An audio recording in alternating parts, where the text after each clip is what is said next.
দর্শক, আমরা এখন দাঁড়িয়ে আছি গাইবান্ধা সদর উপজেলার কামারজানি যে নৌবন্দর, সেই নৌবন্দরের উত্তরাংশে আমরা এখন দাঁড়িয়ে আছি।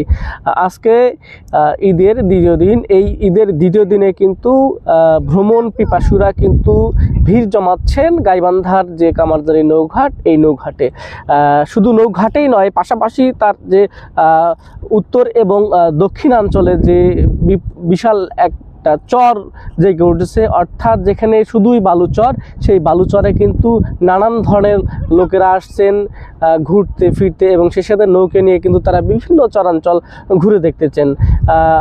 আসলে বলতে গেলে কি, গাইবান্ধায় কিন্তু বালাসিঘাট এবং কামারজানি নৌঘাট, এই দুইটি পয়েন্টে কিন্তু বিনোদন প্রেমীরা কিন্তু ঘুরতে আসেন। তো আমি বলবো, গাইবান্ধা যে কামারজানি ইউনিয়নের যে নৌঘাট আছে, সেই নৌঘাট থেকে এবং চরের কাছাকাছি যে পানির যে স্তরটা আছে, খুব কাছাকাছি গেলেই কিন্তু হলো পানির স্তরটা দেখতে পাওয়া যায়।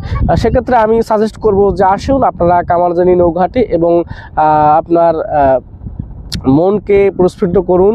বিনোদন প্রেমীরা অবশ্যই আসবেন এই কামারজানি নৌঘাটে, এবং এই চরাঞ্চলের যে